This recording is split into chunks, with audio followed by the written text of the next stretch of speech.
말씀을 봉독해 올리겠습니다. 다 함께 일어나셔서 하나님 말씀을 봉독해 올리겠습니다. 하나님 말씀은요, 에베소서 4장 25절에서 5장 2절까지 있는 말씀입니다. 한 절 한 절 교독하시겠습니다.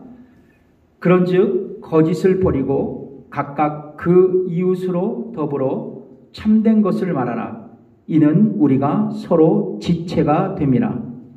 분을 내어도 죄를 짓지 말며 해가 지도록 분을 품지 말고 마귀로 틈을 타지 못하게 하라. 도둑질하는 자는 다시 도둑질하지 말고 돌이켜 빈궁한 자에게 구제할 것이 있기 위하여 제 손으로 수고하여 선한 일을 하라. 무릇 더러운 말은 너희 입 밖에도 내지 말고 오직 덕을 세우는데 소용되는 대로 선한 말을 하여 듣는 자들에게 은혜를 끼치게 하라. 하나님의 성령을 근심하게 하지 말라. 그 안에서 너희가 구속의 날까지 인치심을 받았느니라. 너희는 모든 악독과 노함과 분냉과 떠드는 것과 회방하는 것을 모든 악의와 함께 버리고 서로 인자하게 하며 불쌍히 여기며 서로 용서하기를 하나님이 그리스도 안에서 너희를 용서하심과 같이 하라. 그러므로 사랑을 입은 자녀같이 너희는 하나님을 본받는 자가 되고 같이 함께 읽겠습니다. 시작. 그리스도께서 너희를 사랑하신 것 같이 너희도 사랑 가운데서 행하라. 그는 우리를 위하여 자신을 버리사 향기로운 제물과 생축으로 하나님께 드리셨나이다. 드리셨느니라. 아멘. 예, 앉으십시오. 오늘 본문의 말씀으로 하나님을 본받는 삶을 살라. 한번 따라해 볼까요? 하나님을 본받는 삶을 살라. 이 제목으로 여러분과 말씀의 은혜를 나누겠습니다. 지난주에도 말씀을 드렸죠. 에베소서의 구조는 전반부 1장부터 3장까지는 삼위일체 하나님께서 어떻게 성도들을 구원하셨는지를 기록하고 있습니다. 죄인을 어떻게 구원하셨는가. 즉 구원의 교리가 기록되어 있고요. 그리고 에베소서 4장부터 6장까지는 구원받은 성도들이 어떻게 삶을 살아야 하는지를 교훈하고 있습니다. 즉 실천적인 권면이 기록되어 있습니다. 오늘 본문의 말씀은 예수님을 믿고 또 구원을 받아서 새 사람이 된 우리에게 실천해야 할 윤리적인 지침, 그러니까 새 생활의 원리를 우리에게 제시하고 있습니다.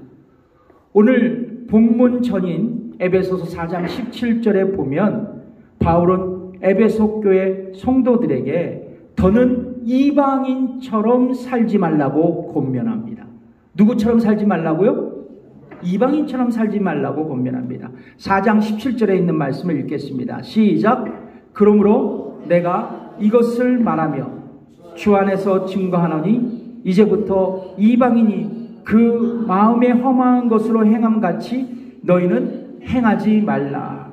그러니까 뭐라고 말해요? 이제부터는 이방인이 그 마음에 허망한 것으로 행함과 같이 너희는 뭐 하지 말라?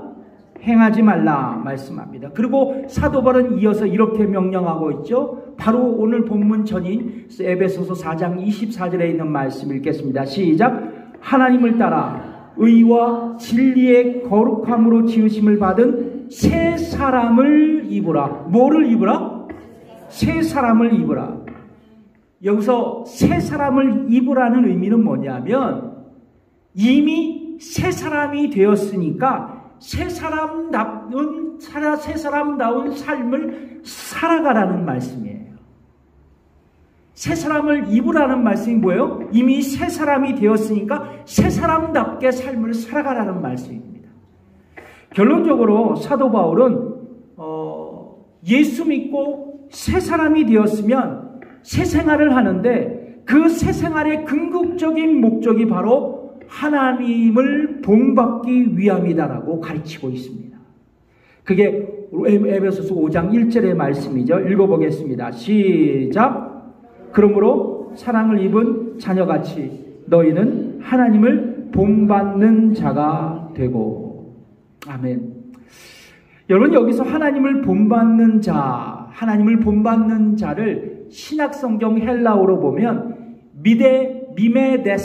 미메데스라는 단어를 쓰고 있더라고요. 미메데스, 번역하면 모방하는 자입니다.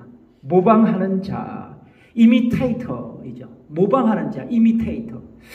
자, 고대 그리스 로마 시대에서는 부모님들이나 교사들이 자녀와 학생들을 가르칠 때 뭐를 제일 중점적으로 가르쳤냐? 과거 위대한 영웅들의 리더십들을 모방하도록 자녀들을 가르쳤어요.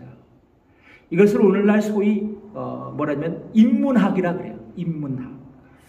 마찬가지로 바울도 에베소 교회 성도들에게 하나님의 자녀로서 하나님을 닮아가고 모방하고 그리고 그 모범을 따를 것을 권면하고 있는 겁니다. 성경도 마찬가지예요. 성경은 우리에게 하나님을 본받을 것을 또 모방할 것을 그렇게 말씀하고 있는데, 여러분 잘 아시는 말씀이죠. 레위기 11장 15절에 45절에 있는 말씀을 읽겠습니다. 레위기 11장 45절 시작. 나는 너희의 하나님이 되려고 너희를 애굽 땅에서 인도하여 낸 여호와라. 내가 거룩하니 너희도 거룩할지어다. 뭐요? 내가 거룩하니 너희도 뭐할지어다? 거룩할지어다. 아멘. 그러니까 예수님도 복음서에서 제자들에게 이렇게 당부하셨어요. 뭐냐면 마태복음 5장 48절에 있는 말씀 읽겠습니다. 시작. 그러므로 하늘에 계신 너희 아버지의 온전하심과 같이 너희도 온전하라. 그러니까 성경은 뭐예요? 하나님을 모방하라고 계속적으로 우리에게 촉구하고 있는 것이죠. 그렇습니다. 성경은 우리에게 하나님을 본받은 삶을 살아가라고 이처럼 격려하고 있습니다. 그렇다면 사랑하는 성도 여러분, 우리는 어떻게 하나님을 본받고 그분을 모방하며 살아갈 수 있을까요? 오늘 본문을 관찰해 보면서 여러분과 두 가지의 말씀의 은혜를 나누어 보겠습니다. 첫 번째, 거짓을 버리고 진실을 말하십시오. 한번 따라해 볼까요? 거짓을 버리고 진실을 말하자. 예. 사도 바울은 새 사람을 입은 에베소 교회 성도들에게 거짓을 버리고 참된 것을 말하라, 즉 진실을 말하라라고 권면합니다. 4장 25절을 다시 한번 읽어볼까요? 시작. 그런즉 4장 25절 시작. 그런즉 거짓을 버리고 각각 그 이웃으로 더불어 참된 것을 말하라. 이는 우리가 서로 지체가 됨이니라. 여러분, 이 구절에서 우리가 주목해야 할 것은 뭐냐면 거짓을 버리고입니다. 뭐를 버리고? 거짓을 버리고. 여러분, 구원받아 새 사람이 된 사람들 존재는 뭐예요? 새 사람이 되었으면 뭐를 얘기하는 거예요? 이미 옛사람을 벗은 사람입니다. 새 사람을 입은 거는 뭐냐면 뭐예요? 옛사람을 이미 벗은 사람이라는 거죠. 그러므로 새 사람은 옛사람에게 속한 모든 행위들을 함께 벗을 수 있어야 돼요. 여러분 이해가시나요? 아멘? 예. 특별히 오늘 본문에서는 뭐를 버리라? 거짓을 버리라고 말씀합니다. 사도 바울은 골로새서에서도 동일한 말씀을 하고 있어요. 어떤 말씀이냐? 골로새서 3장 9절에 있는 말씀을 읽겠습니다. 시작. 너희가 서로 거짓말을 말라. 옛사람과 그 행위를 벗어버리고. 그러니까 옛사람과 그의 행위를 벗어버리라고 말하면서 뭐를 하지 말라고요? 거짓말을 하지 말라고 강조합니다. 그렇다면 왜 성경은 새 사람을 입은 저와 여러분에게, 우리에게 거짓말을 하지 말라고 그렇게 당부하고 있을까요? 여러분, 그것은 바로 마귀의 본질이 거짓말에 있기 때문에 그래요. 거짓은 마귀의 성품이고 본질입니다. 요한복음 8장 44절을 여러분 기억나시나요? 함께 읽어보겠습니다. 시작. 너희는 너희 아비 마귀에게서 났으니 너희 아비의 욕심을 너희도 행하고자 하느니라. 저는 처음부터 살인한 자요 진리가 그 속에 없으므로 진리에 서지 못하고 거짓말을 할 때마다 제 것으로 말하나니 이는 저가 거짓말장이요 거짓의 아비가 되었음이니라. 그러니까 성경은 마귀를 뭐로 얘기해요? 거짓의 아비다, 거짓의 원조다, 거짓의 시작이라고 그렇게 규정하고 있습니다. 여러분, 창세기를 보면 우리는 알 수 있어요. 대번에 알 수 있습니다. 창세기를 보시면 하나님은 처음 사람 아담에게 선악을 알게 하는 나무의 실과를 먹을 때에는 너는 정령 죽으리라, 반드시 죽으리라고 말씀하셨죠? 그게 하나님의 원리였어요. 하나님의 말씀이었습니다. 그런데 이 마귀가 뱀으로 모습으로 나타나서 하와에게 뭐라고 쏙닥였어요? 창세기 3장 4절의 말씀을 읽겠습니다. 시작. 뱀이 여자에게 이르되 너희가 결코 죽지 아니하리라. 그러니까 하나님은 정령 반드시 죽으리라. 사단 마귀는 뭐라고 얘기해요? 결코 죽지 않겠다. 이처럼 마귀는요, 하나님 앞에서 태초에 뭐요? 처음으로 거짓말한 자예요. 그래서 여러분, 마귀는 거짓의 아비요 원조고 그리고 시작이 될 수 있다는 것이에요. 그래서 여러분, 하나님의 자녀가 우리는 됐다는 거예요.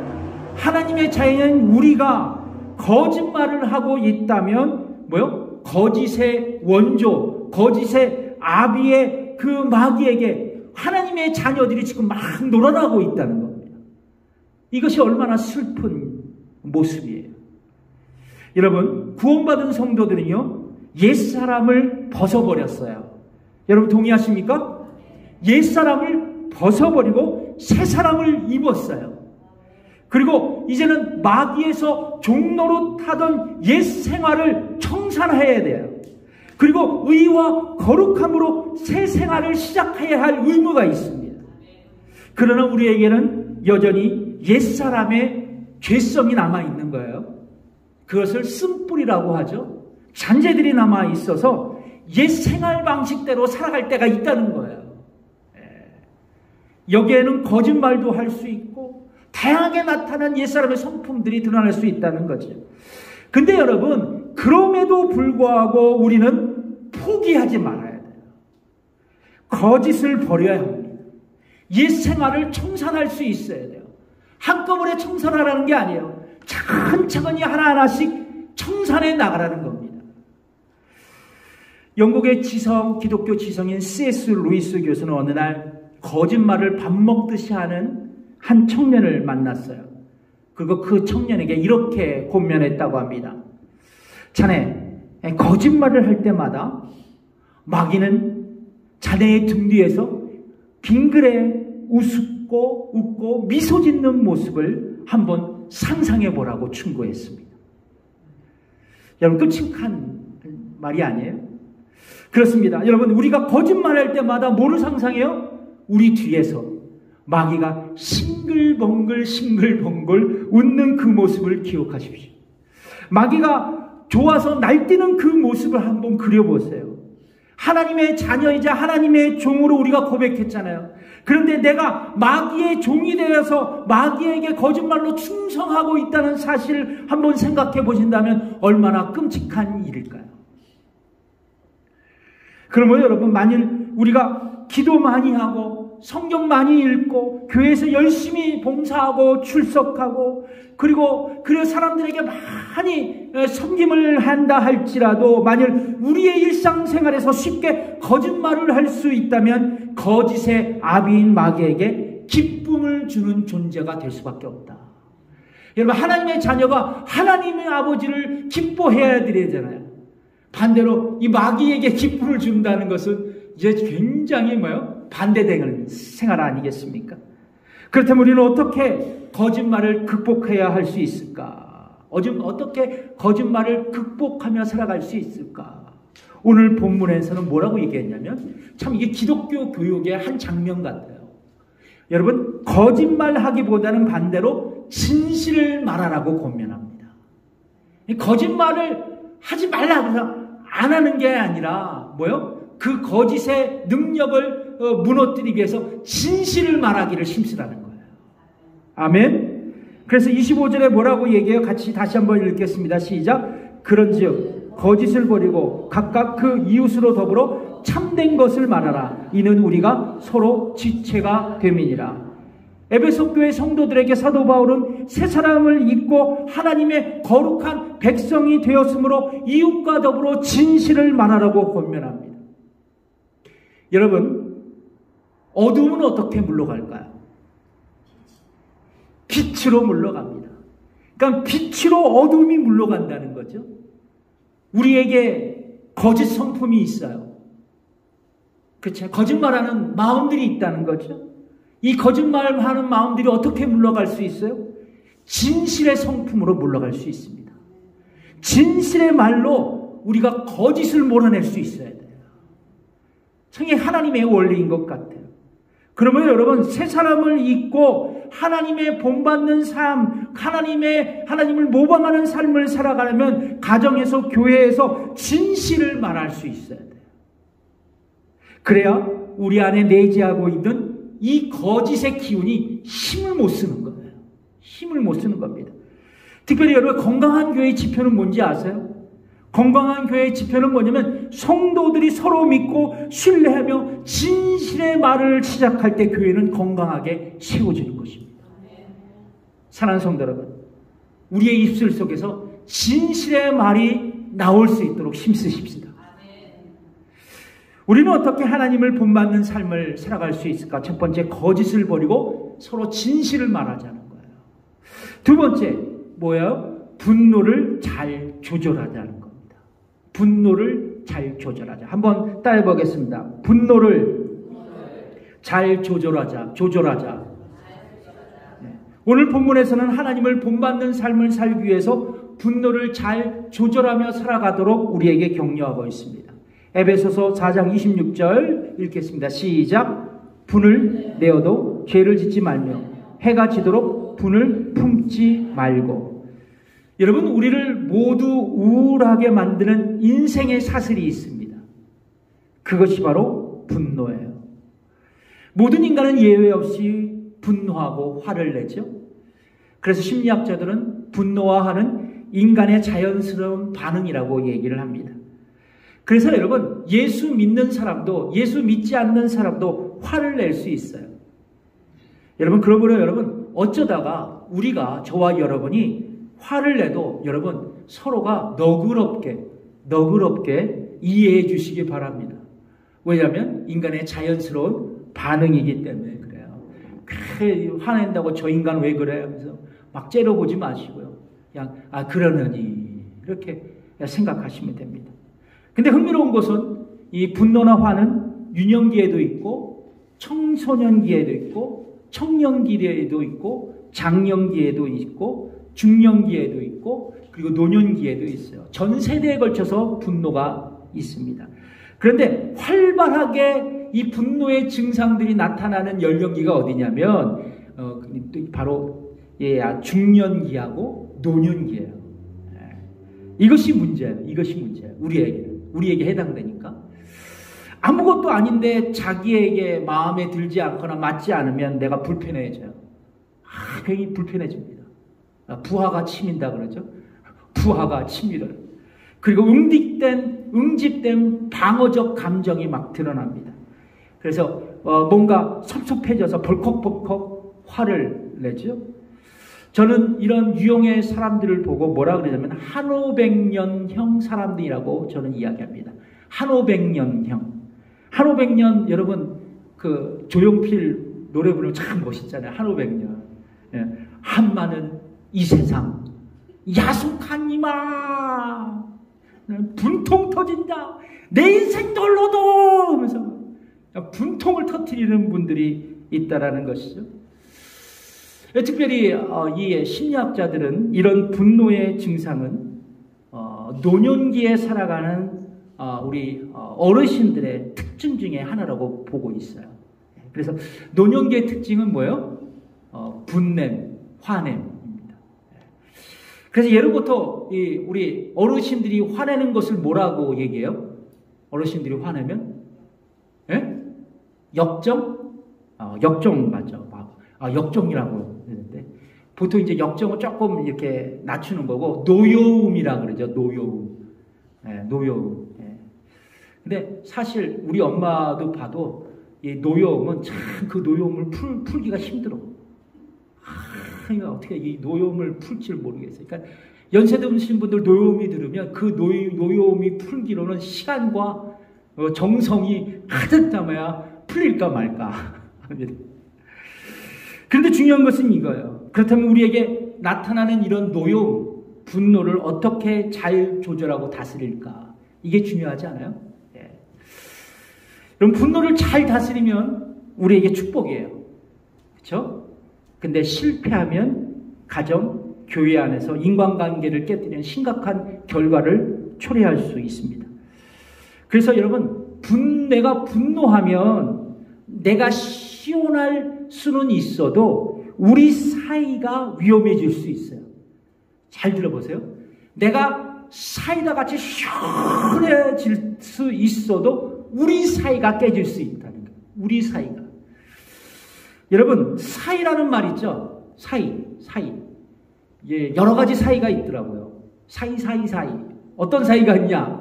여러분, 부부 사이, 그리고 부모와 자녀 사이, 친구 사이, 이웃과 이웃 사이, 교회 성도와 성도 사이, 우리는 다양한 사이에 살아가고 있잖아요.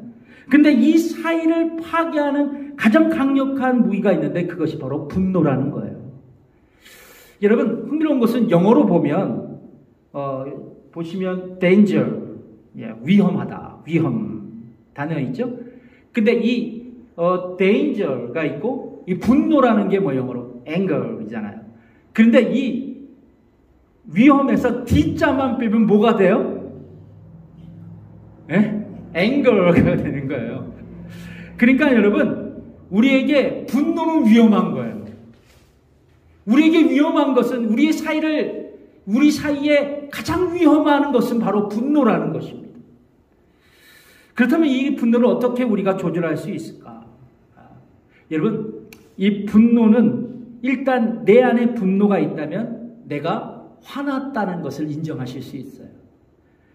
여러분, 화났는데 나는 화나지 않았다라고 숨기지 말라는 것입니다. 어떤 분은 그래요. 분명히 저 사람 화났는데 얼굴이 울그락불그락 하는데 체면상 화났어? 물어보면 아니, 화 안 났어. 이렇게 대답하시는 분들이 굉장히 많아요. 근데 여러분, 여기에는 체면이 필요 없어요. 내가 믿는 사람이니까 그거 아니에요. 내가 화가 났다면 여러분, 화가 났다고 얘기해야 되지. 내가 화났는데도 화가 안 났다고 생각하면 오히려 뭐요? 내 마음속에 그 화가 꽝해요. 꽁해. 나에게 화를 유발하는 사람을 마음속에 간직하고 째려봅니다. 항상 하면서 째려봐요. 그러면서 여러분, 그 화를 내 안에서 키우게 되는 거예요. 그러면 나한테는 뭐가 생기느냐? 화병이 생겨. 화병이. 여러분, 미국에는 화병이라는 개념이 없죠. 한국의 격리의료에는 화병 클리닉이 있어요. 그래서 제가 예전에 섬겼던 교회에 화병으로 가신 분이 거기서 입원하신 적이 있었어요. 네. 그리고 내게는 화병이 생길 뿐만 아니라 우리 사이에서는 뭐예요? 그 화로 인해서 우리 사이가 깨질 수 있다는 것이죠. 그런데 기억하십시오. 성경은 뭐라고요? 해가 지도록 분을 품지 말라고 우리에게 조언합니다. 에베소서 4장 26절을 다시 읽어볼까요? 시작. 분을 내어도 죄를 짓지 말며 해가 지도록 분을 품지 말라. 그러니까 이 말씀은 뭐냐면 하루빨리 분노의 문제를 해결할 수 있어야 된다는 거예요. 왜냐하면 분노는 인간스러운 자연적인 반응이지만 시간이 지나잖아요. 그러면 분노가 몸집을 키워요. 몸집을 팍 키웁니다. 여러분, 사람들이 근육 운동할 때 역기 들고 그러잖아요. 그럼 근육이 빵빵해지잖아요. 여러분, 시간이 지나면 분노도 빵빵해져요. 몸집을 키웁니다.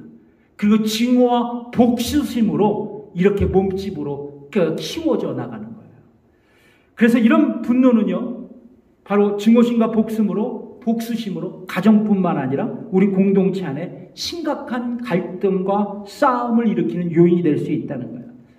그래서 여러분, 분노를 잘 다스리는 지혜는 뭐냐? 내 안에 분노가 있다는 것을 인정하고 하루가 저물기 전에 빠른 시간 안에 이 분노의 문제를 해결할 수 있어야 된다.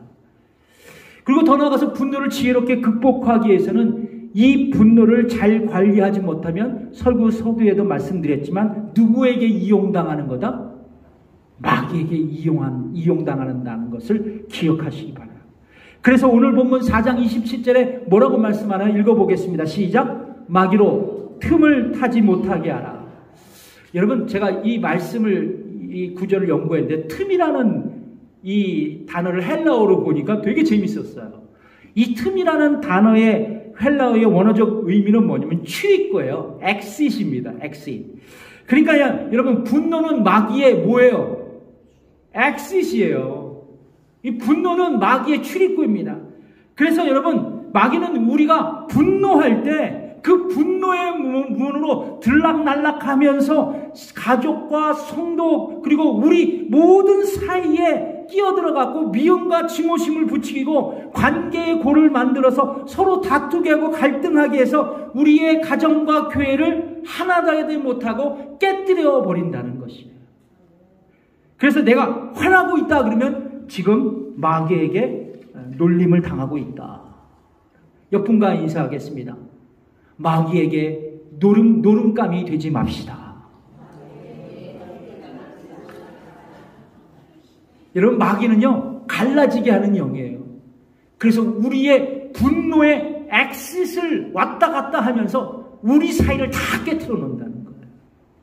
결론적으로 우리가 화를 분출하면 마귀에게 틈을 주는 것으로 알고 분노를 우리가 경계할 줄 알아야 한다.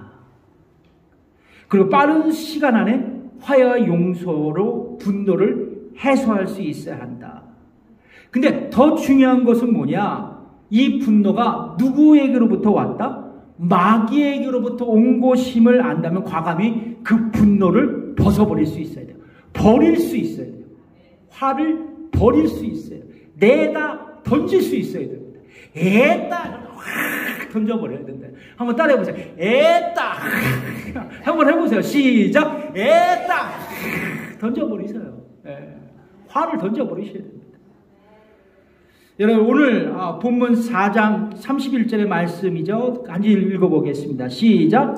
너희는 모든 악독과 노함과 분냄과 떠드는 것과 회방하는 것을 모든 악의와 함께 버리고, 31절을 헬라어 성경으로 보니까 악독이 있죠. 노함이 있죠. 분냄이 있죠. 넓은 의미에서는 이게 분노를 의미하는 거예요. 보니까. 그리고 떠드는 것 뭐예요? 고함치면서 말다툼하고 버리는 이 분노의 상태를 가리키는 단어입니다. 그러므로 성경은 할 수만 있다면 뭐예요? 악독과 노함과 분냄과 떠드는 것과 회방하는 것 모든 악의와 함께 뭐예요? 버리라고 말씀합니다. 그러니까 이 분노가 마귀로부터 온 것임을 직감한다면 이 분노를 우리가 벗어버릴 수 있어요.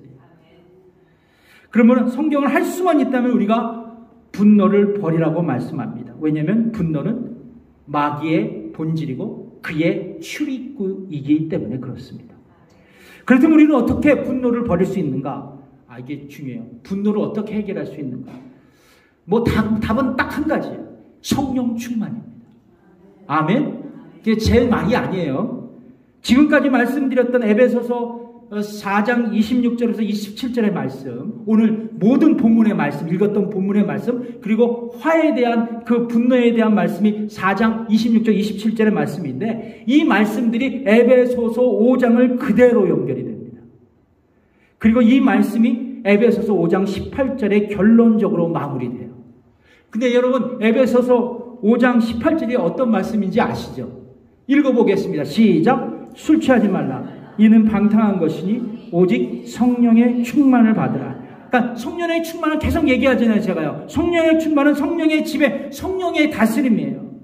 그래서 우리가 열받을 때, 부하가 치밀 때, 그리고 화가 날 때 뭐예요? 성령님 나의 마음을 다스려 주옵소서.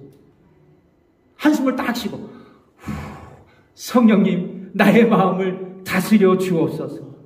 성령님 내가 분을 품지 말도록 나의 마음을 붙들어 주옵소서. 성령님 마귀에게 틈을 주지 않도록 나를 지켜 주옵소서. 그렇게 성령님을 의지하며 기도하시기 바라요. 이 관건은 내가 성령님에게 지배되고 다스리냐에 따라 관건이 되는 거예요. 항상 성령 충만하는 삶을 살면 이 기도가 나에게 나올 수밖에 없어요. 성경은 우리에게 이렇게 말씀합니다. 디모데전서 2장 8절에 있는 말씀인데 읽어보겠습니다. 시작. 그러므로 각처에서 남자들이 분노와 다툼 없이 거룩한 손을 들어 기도하기를 원하노라. 분노와 다툼 없이 뭐를 들어서? 거룩한 손을 들어서 기도하기를 원한다고 말씀합니다. 그렇습니다. 여러분, 하나님을 본받기를 원하십니까? 그분을 모방하며 살아가기를 원하십니까?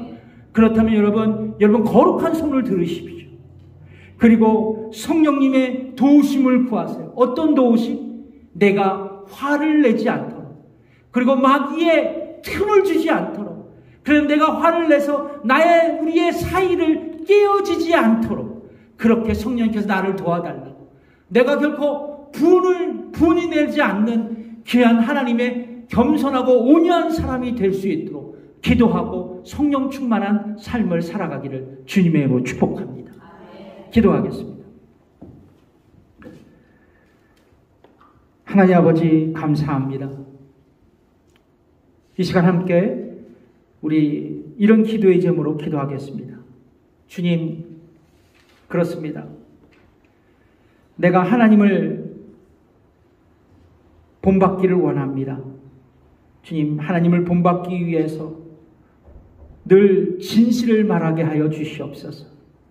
그리고 하나님을 본받기 위해서 분노를 잘 조절하게 하여 주셔서 성령 충만으로 날마다 하나님 앞에서, 사람 앞에서 온유한 삶을 살아가게 해주달라고 함께 기도하며 결단하겠습니다. 기도하겠습니다. 하나님 아버지 감사합니다. 아버지 하나님, 오늘도 우리 교회 성도들과 함께 하나님을 본받는 삶을 어떤 삶인지 함께 나누었습니다. 진실을 말하는 삶, 그리고 분노를 잘 조절하는 삶, 이런 삶을 통해 내가 새 사람으로서 하나님을 닮아가는 삶, 하나님을 모방하는 삶을 살아갈 줄 믿습니다. 우리 교회 성도들 모두가 이 말씀 오늘 기억하면서 하나님을 본받는 삶을 살아가게 하여 주셔서 아버지 하나님, 우리 교회가 또 우리의 가정이 늘 하나님 앞에 축복된 아버지 하나님 모습으로 아버지 하나님 살아갈 수 있도록 하나님 도우시고 역사해 주시옵소서. 감사드리며 예수님의 이름으로 기도드립니다. 다 함께 일어나셔서 주님의 마음을 본받는 자 1절만 찬양 드리겠습니다. 다 함께 일어나셔서 주님의 마음을 본받는 자 1절만 찬양 드리겠습니다. 주님의 마음을 본받는 자, 그 마음에 평강이 찾아오는 험악한 세상을 이길 힘이 하늘로부터 임함이로다. 주님의 말을 본받아 살면서 그 거룩하심 나도 이르리. 지금은 우리 주 예수 그리스도의 은혜와 하나님의 무한하신 그 사랑과 성령님의 감화 교통 역사하심이 오늘도 하나님을 본받고 모방하며 살아가는 귀한 모든 하나님의 권속들 가운데, 또 자녀들 가운데, 그리고 우리 모든 일터에 있는 우리 이웃들 가운데 지금부터 영원까지 함께 하시기를 간절히 축원하옵나이다. 아멘.